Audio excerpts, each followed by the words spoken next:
മദ്രസയിൽ പോയി മതപഠനം നടത്തിയവരാണ് കഞ്ചാവ് MDMA കടത്ത് കേസുകളിലൊക്കെ പിടിയിലാകുന്നതെന്ന തന്റെ പ്രസംഗത്തിൽ ശക്തമായി തന്നെ നിൽക്കുകയാണ് KT ജലീൽ.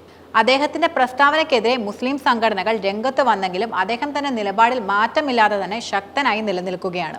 ഇപ്പോഴിതാ ജലീലിന്റെ പ്രസ്താവന ഏറ്റെടുത്ത് BJP നേതാവ് PC ജോർജും രംഗത്ത് വന്നിരിക്കുകയാണ്. KT ജലീൽ പറഞ്ഞത് തന്നെയാണ് താനും കല്ലറങ്ങാട് പിതാവും പറഞ്ഞതെന്ന് PC ജോർജ് വെളിപ്പെടുത്തി. തന്നെ അകത്താക്കാനും ഇല്ലാതാക്കാനും ഇറങ്ങി തിരിച്ച രാജ്യദ്രോഹികൾക്ക് ഇപ്പോൾ ഏതാണ്ടൊക്കെ തൃപ്തിയായിട്ടുണ്ടെന്നും ജലീലിന്റെ വീഡിയോ പങ്കുവെച്ചുകൊണ്ട് അദ്ദേഹം ഫേസ്ബുക്കിൽ കുറിക്കുകയുണ്ടായി.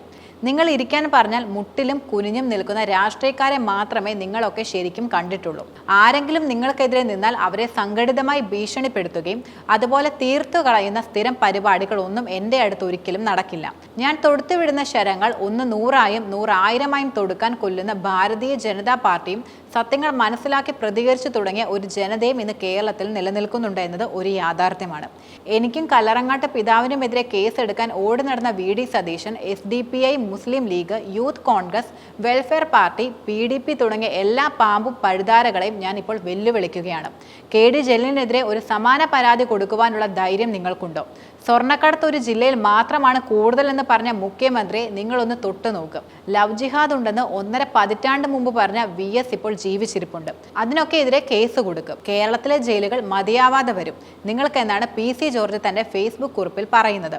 മലപ്പുറത്തെ ഇഫ്താർ സംഗമത്തിൽ KT ജലീൽ പ്രധാനമായിട്ടും അഭിപ്രായപ്പെട്ടിരുന്നത് മതപഠനമോ മതവിദ്യാഭ്യാസമോ ലഭിക്കാത്ത മറ്റ് സമുദായങ്ങളെ ചെറുപ്പക്കാർക്കുള്ള ധാർമ്മിക ബോധം പോലും മുസ്ലിം സമുദായത്തിലുള്ളവർക്ക് ഉണ്ടാകുന്നില്ലെന്നായിരുന്നു. ഇതിനെതിരെ വിമർശനം ഉയർത്തിക്കൊണ്ടാണ് സമസ്ത അടക്കമുള്ളവർ രംഗത്ത് വന്നിരുന്നത്.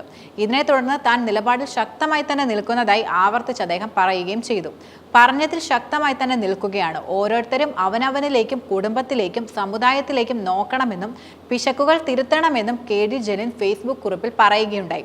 മതവിദ്യാഭ്യാസം കിട്ടുന്ന ജനവിഭാഗം എന്ന നിലയിൽ മുസ്ലിങ്ങളെ തെറ്റുകാരുടെ കൂട്ടത്തിൽ ഒന്നുപോലും കാണാൻ പാടില്ലാത്ത അതിമോഹമാണ് തന്റെ പ്രസംഗത്തിലെ ഉള്ളടക്കത്തിൽ ഉൾപ്പെടുന്ന പ്രധാന ആധാരം. സമീപകാലത്ത് നടന്ന സംഭവങ്ങൾ വല്ലാതെ അസ്വസ്ഥമാക്കിയിരുന്നുവെന്നും KT ജലീൽ അഭിപ്രായപ്പെടുകയുണ്ടായി.